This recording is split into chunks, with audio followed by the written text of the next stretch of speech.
Welcome to the Retiring Real Estate Investor podcast, where we will discuss how to defer taxes on the sale of your property, earning passive real estate income, and everything you need to know to go from active investor to passive investor.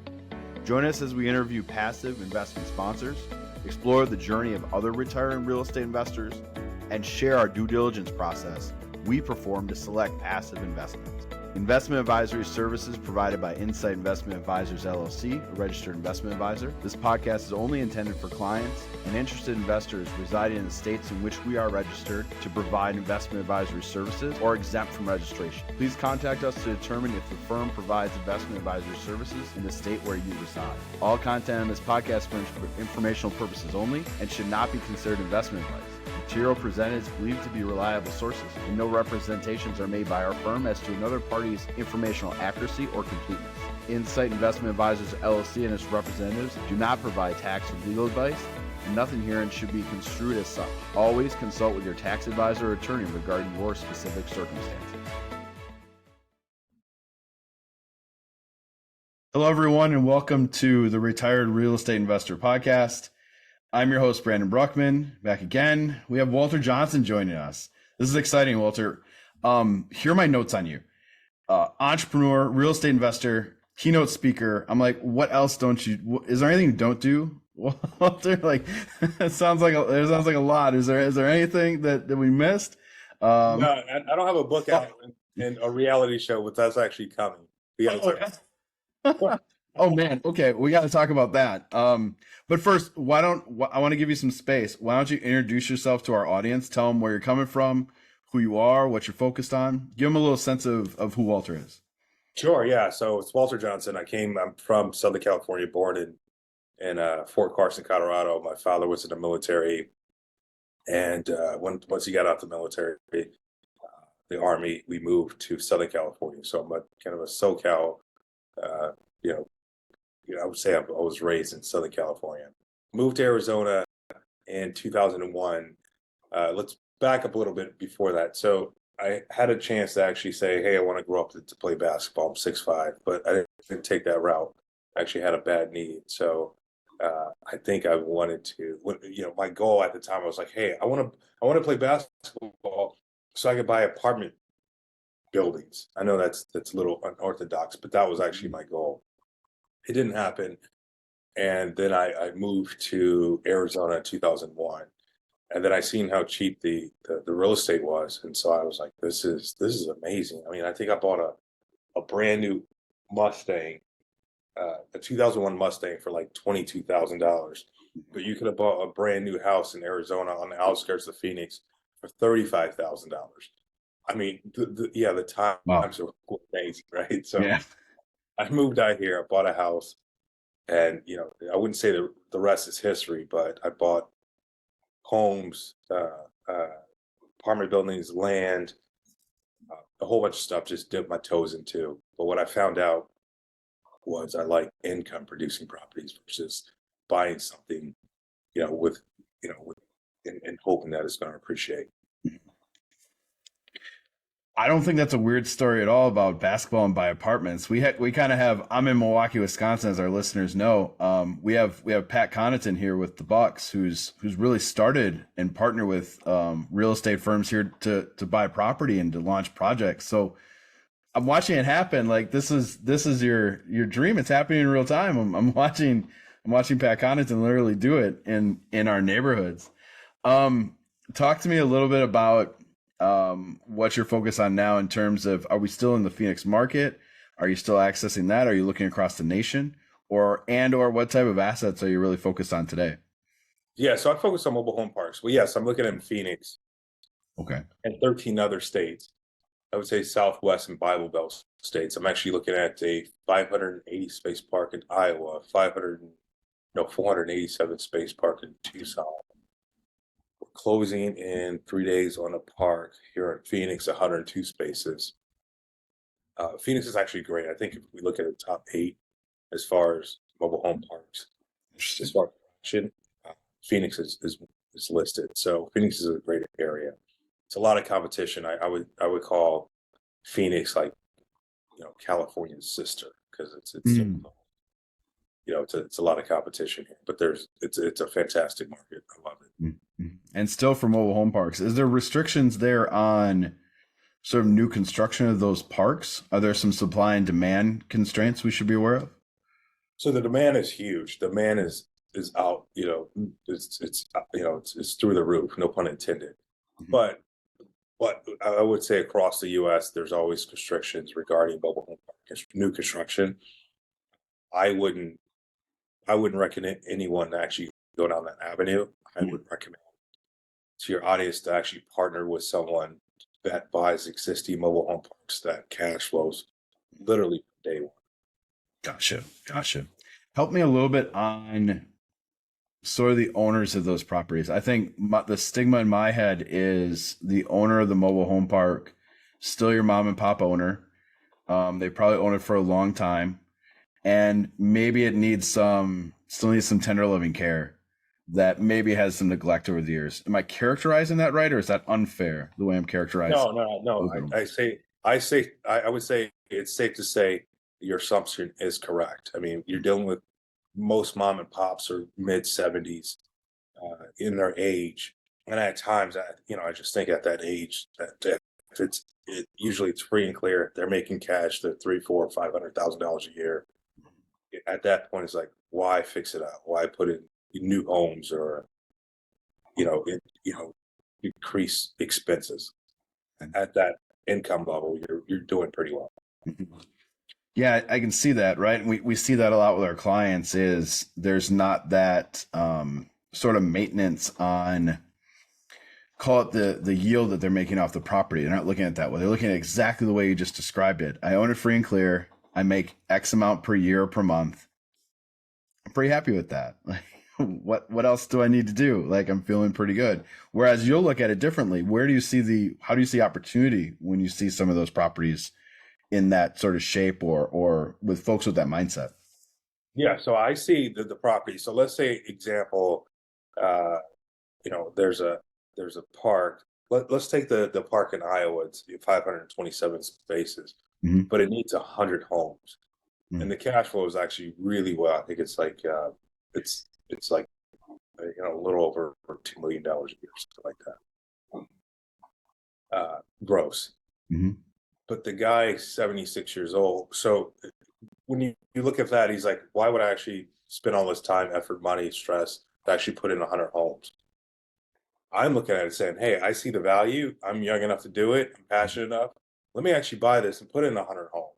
Mm-hmm. And so and create more value. So that's what you're actually experiencing Mm-hmm. in this space. I would say it's I would lack for better. I would say it's fragmented. I wouldn't say that they're actually slumlords. I would just say that it's fragmented. They can use parks and use some little modernization.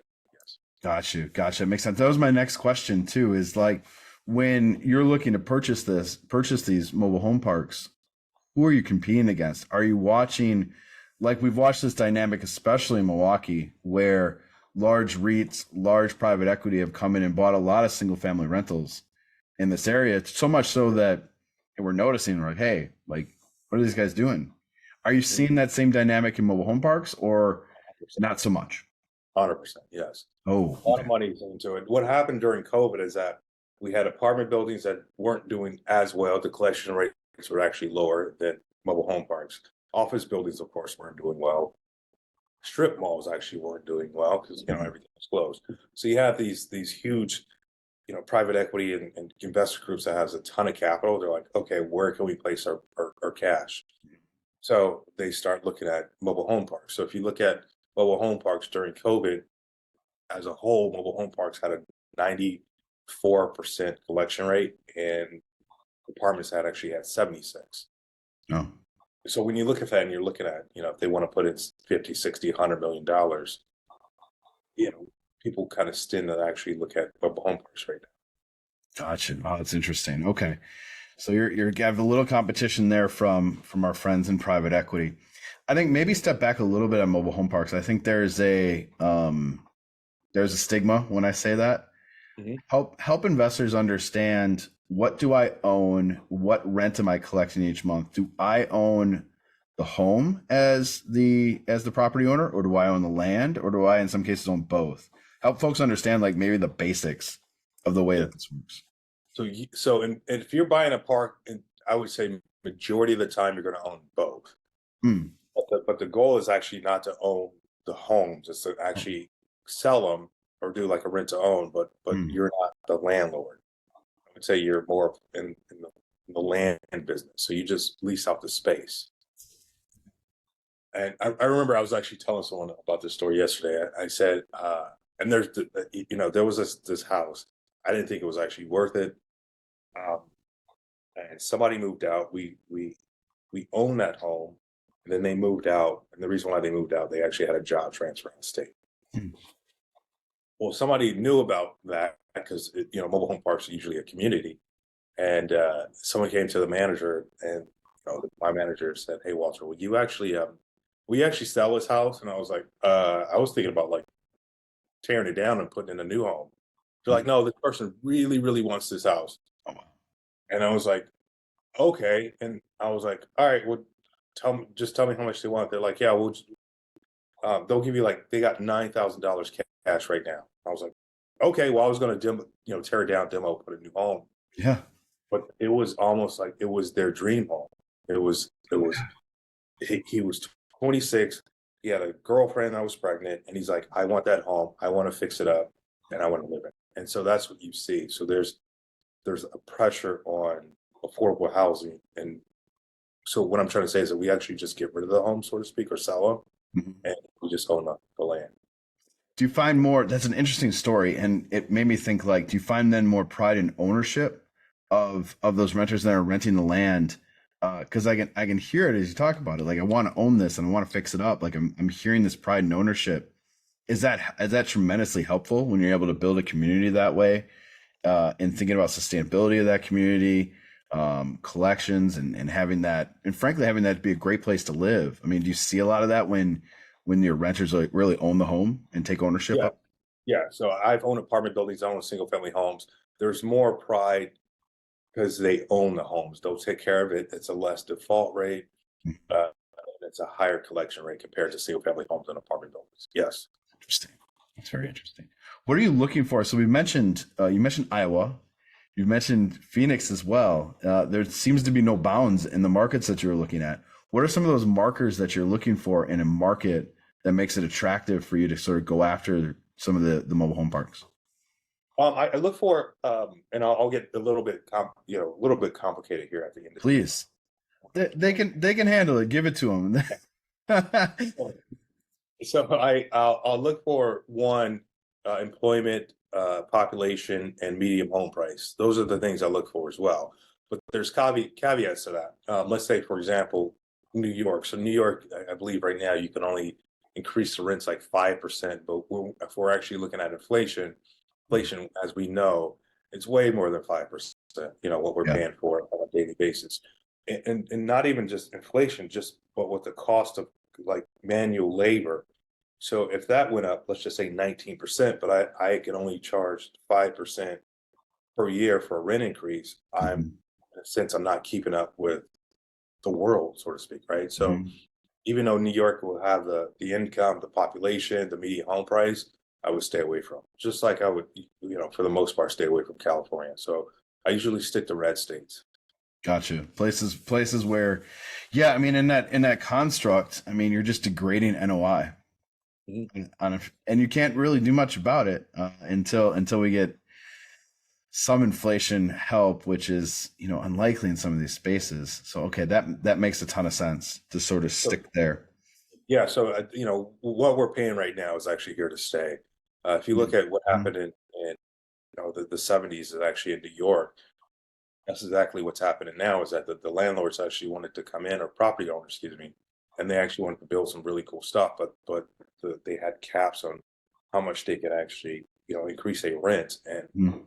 and then landlords and owners was like, well, this is not worth it because I can't make any money, and so you see properties kind of get into this dire state, and then you had some bad neighborhoods in New York. That's actually how it happened. Mm. When I think about this space a little bit, and related to the inflation challenges that we see, what about lending in this environment? Are there anything different that folks should think about when they think about acquiring debt here? Is it similar challenges that we see in multifamily, or are there things that are special or different for mobile home parks? No, it's actually I would say it's pretty similar. I Mm, was actually talking to a huge lender yesterday, and I have a banking background, so I would say we shop, talk, and use our own jargon, right? mm. Yeah. But they're actually having more challenges in apartment buildings than mobile home parks. Mobile home parks Mhm. actually the when you look at default rate, it actually has the lowest default rate in commercial property. Oh wow. Okay. So lenders like mobile home parks. Interesting. Okay. Um, Talk to me a little bit about what are we missing? Like, what are the biggest challenges you see in sort of acquiring and then managing and running these communities? It's relatively easy. I mean, I would say you have to look at it not like a single family home, but like an apartment building. You have to look at it saying, I'm buying this park. I'm just going to throw out a number, 100 space park, right? And then I need it to cash flow day one because that's kind of the whole point of a mobile home park. You don't buy it like a single family home. You fix it up, you put a tenant in it, and it appraises for $100,000 more. You have to wait or sell that property, refinance, but usually sell the property, get all your money out, but you don't actually have that asset. Mobile home parks, you actually look at it. There's 50 homes that I want to put in this park. I'm going to create 50 homes times $300 a month, and that's what I get, and that's my value. But I get more cash flow, and then I get better depreciation than a single family home or an apartment. So when you look at those, I would say the trifecta is actually more beneficial to look at parks versus any other asset. Gotcha. Okay. Interesting. Interesting. Help me discuss a little bit about how are you looking or seeking to raise capital? Like, how do you have yourself structured? Fund, syndication? How do you sort of approach investors? So I approach investors. My investors they like deals. I like to give my investors deals from day one. Hmm. I like to say, yeah, we actually have a fund. We do, but we raise capital based on a particular uh, deal. Uh, yeah, we had some blind pool investors as well, but I like my investors to say, I see that I can actually, we can take a field trip to that park. We Hmm. can, drive through it. We can see the numbers and we can see how this is going to be an opportunity for us, cash flow wise, passive income wise, and appreciation wise. I like to see it. Yes. And that's what I present. I do too. Don't don't tell our fun friends. No, and people have heard me say this, and I've posted enough about it. Like, I just want to do the due diligence, right? I want to touch it and feel. I want to take that field trip, right? It helps me understand the asset. I just want to do that. Yeah, and it's like when you show the due diligence, you show the current the actual numbers and saying this is where we're at, this is where we can go, and see an investor's like excitement, be like, this is what we can do. It's like, yes. And to me, that's actually part of investing. And what we do is not hard. I mean, I think your listeners actually have more, I would say, more complicated, complex jobs than what I do. I see a park, it has a vacant space. I buy a used or new home from a factory. They build it. It gets shipped to the park.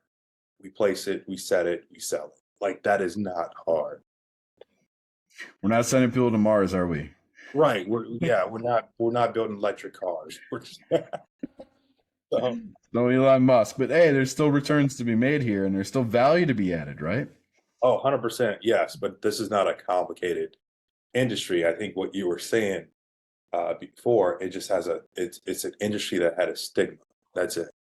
So with human nature is that if we have a stigma with something, we don't pay attention to it as much. We pay attention to the stigma and not the opportunity. I'm saying it from my virtual background of Milwaukee as a living, breathing stigma for folks Yeah. that 100% true, and the Midwest largely we love those opportunities here, Detroit, Cleveland, Akron. We love those opportunities because we see value, we see progress where others are blinded by the past and not bothering to look. Like there's no, a lot of these stigmas, maybe at some point we're based in reality. I get it. But things change. And if you're not looking again, you sort of miss these things, right? Oh yeah. Advantage for us. I mean, there was huge parks in, let's say, Flint, Michigan, that weren't selling. There were great parks too, good communities, good people, great, fundamentals, but nobody would touch them because of the water issue, because of the stigma. Uh, once that cleared, I don't see those parks actually on sale anymore. They're Oh. The stigma's gone real fast. When you just one more question about the mobile home parks I was kind of curious about.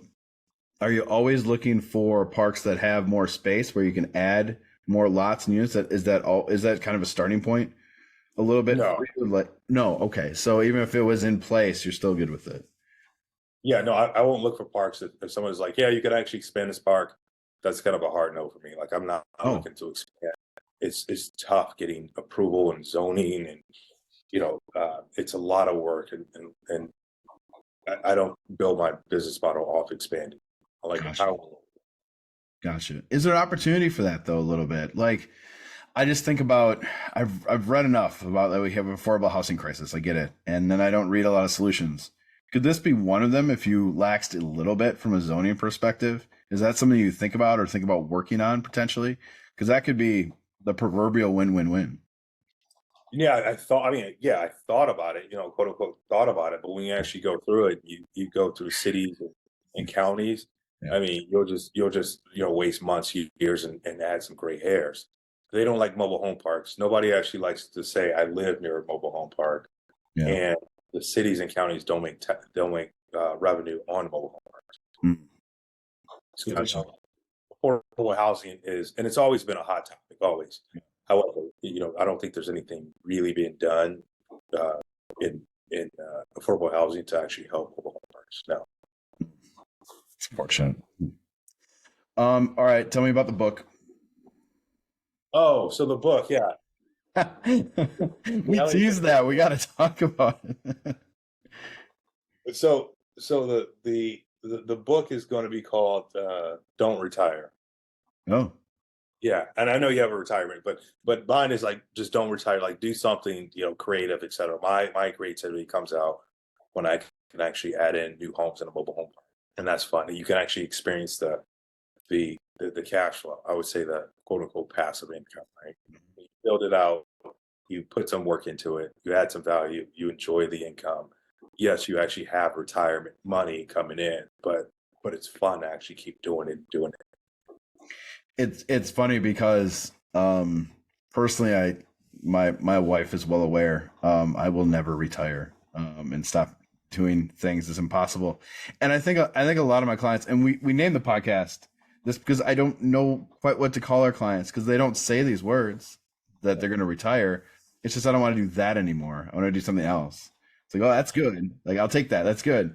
They're in essence retiring. So no, it's a good topic because I think the last thing that we want to see frankly, from our clients is that they stop doing this work and then they really don't do anything else. Like, well, what's next? You got to do something. Right. Getting Yeah. value. Where are you Yeah. enriching your life?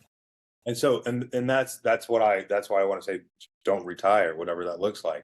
I mean, I'm assuming your some of your audience, they actually, you gave away to your church, you gave probably to Salvation Army or to the Goodwill, and it made us Mhm. feel really good. It makes us feel good, or we did some type of volunteer. But Yep. to be able to actually, get a house and sell it to someone, and that's their dream house, that high you get, like, why would I ever retire from that? Mm-hmm. So yeah. I'm with you. I'm with you. All right, now the real thing, the reality show. So we tease that, and that I might even be more interested in. What do you got going there? Oh yeah. So the reality show in a mobile home park. So we're buying parks, of course, and there's park owned homes or people that actually don't want their home, and we're gonna walk through them and show people exactly how it is in the mobile home park. Not the stigma, but actually how it is. And we're gonna provide new homes to families. And yeah, it'll be like a spring makeover, but mobile home park edition. Awesome. When is what's the timeline on that? When can we find this and watch it? Oh, we're gonna start shooting in like 90 days. Okay, all right. Yeah. So we're gonna so it won't be like nationally syndicated TV station, but it'll be on YouTube. Not yet. Not yet. Not yet. Yeah, not yet. Not yet. It'll be, I think like 30 and 40 episodes or something. Oh wow. Okay. All right. So it's a lot though. This is a lot of material and content we're doing here. Oh yeah. Oh, 100%. Okay. Oh man. All right. So we'll be on to that. So we'll need an update when we make sure we link these things so people can find them. I'll send you the first video and you can send it to your audience. Yeah. Perfect. I'll do exactly that. That's perfect. Let's do that for sure. What else do you want to share with our listeners? It's really interesting. Yes, I just want to say, like, if your listeners actually want passive income, they actually like this space. The space is not going anywhere. It's been around since World War II. Like, World War II, when they came home, they lived in parks, and that's actually how parks go. Oh. And if they actually want to invest, yeah, feel free to actually have them reach out to me or you, get my contact information. Love to actually educate them on it, as well as if they actually want to be an investor in parks and receive income. I think it's actually a great opportunity. Yes. I love it. We'll definitely do that. So encourage folks to reach out. We like this area, so I'll make the plug and endorsement for it. We think it's interesting. Like, there's things here that we talk a lot about what natural economics are, and they're here. They're present in this asset called asset class. They're here, and so it's an area to explore for sure. We like it. Yeah. Yes. Yeah. The average rent for right now is mobile home parks about $300 a month, but the average rent in like a apartment building, 2 bedrooms, $2,000 a month. That $2,000 a month is actually going down, but the mobile home park industry is actually going up. So as an investor, what would you rather be in? The one that's going up or the one that's going down? Yeah, I'll let listeners answer that one. I'm not helping them on that one. You tell me. You tell me, listeners. So we're looking at one, and we're gonna they're actually raising the rent, but we're buying it. So the raising the rent's now like $25 a month. Not a lot of money. So let's just say $25 a month times, let's say 60. I think it's like $1,500 a month, 18,000 a year. Right around there. We divide that by the 6 cap. I mean, we just increased the value of a couple $100,000. Mm-hmm. Really difficult to do in any other asset class, just like that, right? Mm-hmm. So, apartment buildings are actually pretty much going down or staying where they are or having some concessions. We're actually not. Interesting. It's a supply and demand. It's affordability. It's a supply and demand dynamic. It's all those things, right? And then I guess I would imagine your cap on that is just simply affordability. At some point that we can't go any further in rent increases, but it sounds like we're far away from those kind of caps where you would stop. Yeah. Well, yeah. I think in the next 5 or 6 years, that $300 a month will actually be, $800-900 a month. We're actually starting to see it in Arizona. Oh, okay. I got to show. So there's parks that are $800-900 a month in rent. There's $1,000 a month, $1,100 per space. That's just for space rent. I mean, you have it in California to where it's $1,800 to $4,500 a space. Oh wow! So it's catching up, and I'm just telling investors, like, there's a window here. Like, let's take advantage of it. We're not taking advantage of the residents. We're taking advantage of the opportunity to actually increase rents to market what they're supposed to. Yeah. And it is that a balancing act a little bit in thinking about affordability, but at the same time, you've mentioned a few times, like, you're bringing value to this community as well by tearing down a home and modernizing it, by building a new home, right? Like, you're bringing value to that community while you're maybe raising rents to do that. You're bringing value for that increase in rent. Is that a fair thing for me to say? Yeah. Yes, absolutely. I mean, it's like, let's just say that apartment building craze that happened 7, 8, 9 years ago. Let's just say that they were Mhm. actually putting in, granite countertops, hardwood floors. They made the clubhouses. They made the pool look really cool. And then what happened? They actually increased rents to market. Yeah. Yeah.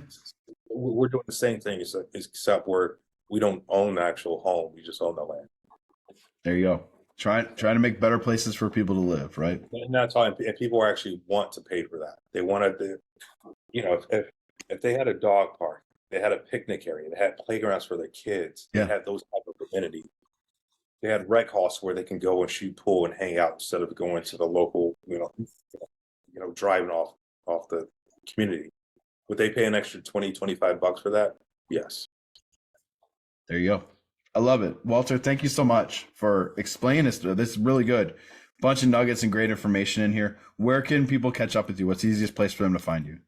Yeah. So Walter at sonoscapital.com, or, reach out to me on my office phone number, 480-674-2035. We actually definitely have some opportunities right now. So your listeners, reach out as soon as possible, because I'd love to tell them about it. Love it. Awesome. Walter, thank you so much for coming on. Really appreciate it. Yeah, absolutely. Yeah. Thank you for having me. All right. And to everyone listening, take care. We'll talk next time.